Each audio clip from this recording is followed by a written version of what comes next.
चलिए दोस्तों, अगला टॉपिक है बचा हुआ था, उसको हम लोग कवर करेंगे। अगला टॉपिक है रोमन व्यापार। रोमन जहाज व्यापार की तलाश में मालाबार तट और तमिलनाडु के पूर्वी तट पर पहुंचते थे। रोमन जहाज जो था व्यापार करने के लिए व्यापार की तलाश में मालाबार तट पर पहुंचता था और तमिलनाडु के पूर्वी भाग पर पहुंचता था। उस समय रोम के साम्राज्य का भूमध्य सागर के सभी देशों पर अधिकार था। कह रहा है जिस समय में रोमन व्यापार करने के लिए उद्देश्य से तमिलनाडु के पूर्वी तट पर पहुंचा करते थे, उस समय रोम के साम्राज्य का जो विस्तार था यह भूमध्य सागर के सभी देशों पर इनका अधिकार था। और रोम के बाजारों में भारत में बनी विलास की वस्तुओं की बड़ी मांग थी। रोम के व्यापार बाजारों में भारत में जो वस्तुएं बनाई जाती थी उनकी काफ़ी मांग थी। धनी रोमन लोग भारत से मसाले, कपड़े, कीमती पत्थर और बंदर तथा मोर जैसे पशु पक्षी मंगवाते थे। भारत से जो थे रोम के व्यापारी ये सब चीज़ मंगवाया करते थे। रोमन जहाज लाल सागर से चलकर अरब सागर पार करके मालाबार तट या पूर्वी समुद्र तट पर मन्नार की खाड़ी तक पहुंचते थे। उन्हें जिन चीज़ों की ज़रूरत होती उन्हें वे जहाज़ों में भर लेते और सोने में कीमत चुकाकर रोम वापस ले जाते थे। यानी कि इन सब चीज़ों के बदले वे सोना देते थे और वे इन सब वस्तुओं को ले जाते थे। रोम के सोने ने दक्षिण भारत के राज्यों को बहुत धनवान बना दिया था। रोमन लोग दक्षिण भारत के तटवर्ती नगरों में भी रहते थे। यहाँ वे चीज़ जमा करते और उन्हें जहाज़ों से रोम भेजने का इंतजाम करते। इन नगरों में एक था अरिकमेडु। यानी अरिकमेडु के पास रोमन लोग क्या करते थे, वस्तुओं को खरीदते थे और यहाँ पर जमा करते थे और उसके बाद यहाँ से रोम भेजने का व्यवस्था करते थे। अरिकमेडु जो था पंडिचेरी के निकट पड़ता था, जिसकी पुरातत्वविदों ने खुदाई की है। यहाँ रोम में बनी अनेक चीज़ें मिली हैं। अरिकमेडु की खुदाई जो हुई है वहाँ से रोम की बनी बहुत सारी वस्तुएं प्राप्त हुई है।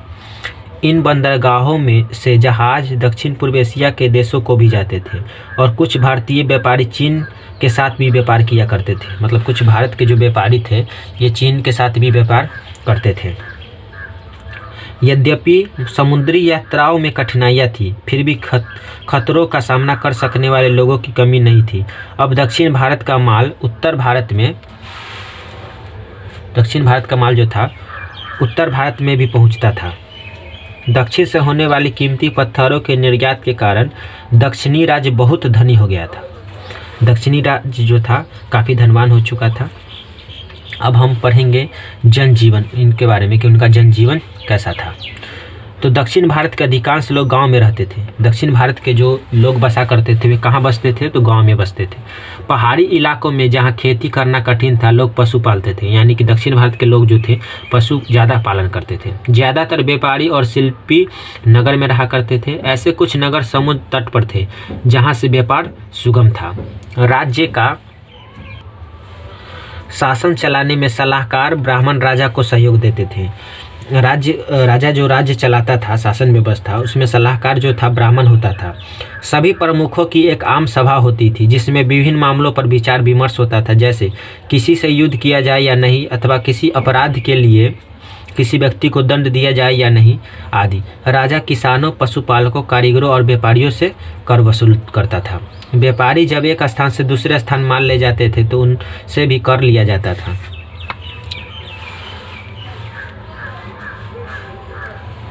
नगरों या गांव में सभी जगह जीवन सादा था। दिन भर के काम के बाद लोग मन बहलाव के लिए विभिन्न खेल खेलते थे। यानी कि वे खेल भी खेला करते थे, जुआ भी खेलते थे।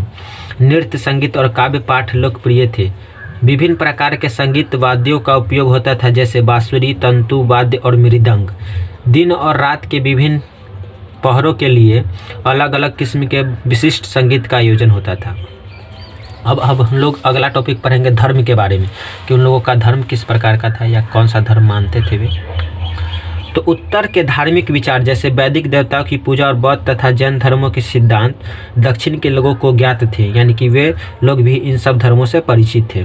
कुछ लोग इन धर्मों के अनुयायी बन गए, परंतु अधिकांश लोग अभी अपने पुराने देवी देवताओं की पूजा करते थे और अपनी ही धार्मिक अनुष्ठान करते थे।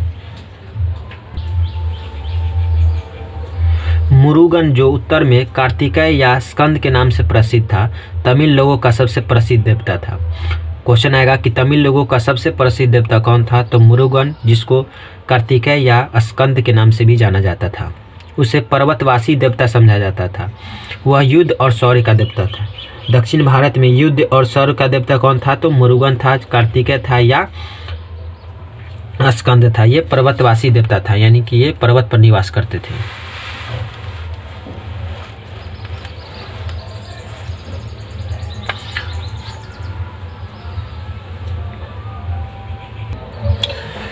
मुरुगन जो देवता थे उनकी पूजा पाठ की जाती थी और साथ ही बलि चढ़ाई जाती थी। वीर गति को प्राप्त हुए योद्धाओं के लिए लोगों के मन में अपार श्रद्धा थी और उनकी भी पूजा होती थी। समुद्र तटवासी लोग समुद्र देवता की आराधना करते थे, यानी कि जो समुद्र के निकट लोग रहते थे वे समुद्र देवता की पूजा आराधना किया करते थे।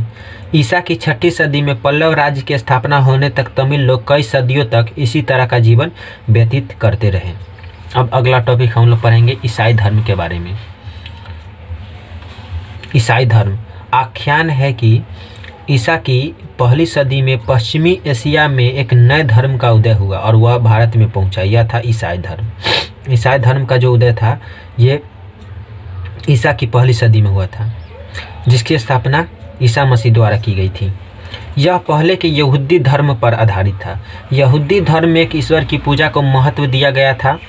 ईसा को ईश्वर का केवल मसीह यानी संदेशवाहक ही नहीं, वस्तुतः ईश्वर पुत्र समझा गया था। ईसा मसीह को ईसा ने उस प्रेम पर जोर दिया जो ईश्वर के दिल में अपने बनाए हुए मनुष्य के लिए है।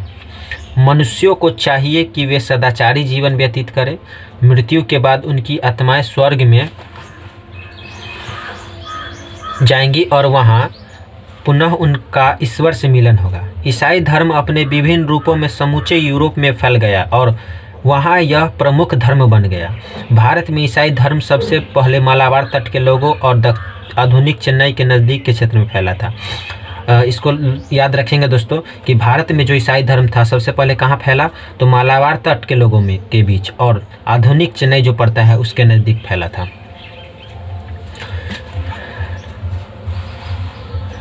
अभिलेखों से स्पष्ट जानकारी मिलती है कि ईसा की 7वीं सदी में केरल में ईसाई भारतीय परिवार रह रहे थे। अभिलेख से हमें यह जानकारी प्राप्त हुआ है कि ईसाई धर्म के जो लोग थे ईसा की 7वीं सदी में केरल में रहा करते थे। आरंभिक ईसाई लेखकों ने ईसा के जन्म के समय से वर्षों की या संवत्सर की गिनती करने की एक नई प्रथा चलाई है। इस प्रकार जो घटनाएं ईसा के जन्म के पहले हुई थी उन्हें ईसा पूर्व की तारीख से व्यक्त किया और जो ईसा के जन्म के बाद घटित हुई उन्हें ईस्वी में गिना गया। घटनाओं का समय बताने की यह विधि आज लगभग सारे संसार में प्रचलित है। दोस्तों, हम ईसा पूर्व और ईस्वी के बारे में पिछले क्लास में बता चुके हैं। अगर आप लोगों ने उस वीडियो को नहीं देखा है तो प्लीज़ जाकर देख ले और वीडियो अच्छा लगे तो चैनल को लाइक सब्सक्राइब करना न भूलें तथा दोस्तों के साथ शेयर जरूर करें। चलिए दोस्तों, अब अगला टॉपिक पढ़ने जा रहे हैं हम लोग उत्तर भारत। इस दौरान 200 ईसा पूर्व और 100 ईस्वी के बीच सुदूर उत्तर में विदेशियों के अनेक जत्थे आए। वे भारत में बस गए और उन्होंने अपनी विशिष्ट जीवन पद्धति के जरिए भारतीय संस्कृति को समृद्ध बनाया। ये लोग थे बाक्त्री यूनानी, जिन्हें हिंद यवन भी कहते थे। यूनानी को हम लोग हिंद यवन के नाम से भी जानते हैं। पार्थव, जिसको पार्थियन यानी शक और कुषाण आए थे। यूनानियों के अलावा बाकी सब मध्य एशिया से आए थे। यूनानियों के अलावा जो भी लोग थे ये कहाँ से आए थे? मध्य एशिया से आए थे। यह उन अनेक अवसरों में से एक था जब मध्य एशिया से आए लोगों ने न केवल भारतीय संस्कृति को प्रभावित किया बल्कि वे भारतीय जन समुदाय के अंग बन गए। ये सभी लोग जो आए भारत में, इन्होंने भारतीय संस्कृति को प्रभावित किया और साथ ही वे यहीं पर बस गए और यहीं के अंग बन गए, यानी भारतीय उपमहाद्वीप के अंग बन गए। अब अगला टॉपिक हम लोग दोस्तों हिंद यवन के बारे में पढ़ेंगे। तो चलिए शुरू करते हैं। हिंद यवन। सिकंदर के यूनानी सेनापतियों ने ईरान और अफगानिस्तान में अपना अपना शासन स्थापित किया था। इन राजाओं के उत्तराधिकारियों ने अब अपनी नज़र उत्तरी भारत की ओर फेरी। उत्तरी भारत धनी था और ईरान तथा पश्चिमी एशिया के साथ उसका भारी व्यापार चलता था। मौर्य साम्राज्य के विघटन के बाद यूनानी रजाओं के लिए पंजाब के कुछ भागों और काबुल की घाटी को जीत लेना कठिन नहीं था। यह प्रदेश गंधार प्रांत के नाम से जाना जाता था। यूनानियों ने, जिन्हें हिंद यवन के नाम से भी जाना जाता था, यूनानियों को हम लोग हिंद यवन के नाम से भी जानते हैं, इस गांधार प्रांत पर शासन किया। उन्होंने अनेक प्रकार के सिक्के चलाए। हिंद यवन जो लोग थे, इन्होंने अपना विभिन्न प्रकार का सिक्का चलाया और इन सिक्कों से इस युग का इतिहास रचना संभव हुआ। हिंद यवनों का जो इतिहास है उनके द्वारा चलाए गए सिक्कों के आधार पर किया गया। इन शासकों में से कुछ बौद्ध बने, यानी हिंद यवन जो शासक थे उनमें से कुछ बौद्ध धर्म को अपनाए। उनके नाम हम याद रखेंगे। राजा मिलिंद, जिसे मिनांडर कहा जाता है, दूसरे शासक विष्णु के उपासक बने। इसलिए इनकी संस्कृति वस्तुतः भारतीय और यूनानी संस्कृतियों की मिश्रण थी। राजा मिलिंद जो था ये बौद्ध धर्म बौद्ध धर्म, इनको मिनांडर के नाम से भी जाना जाता है।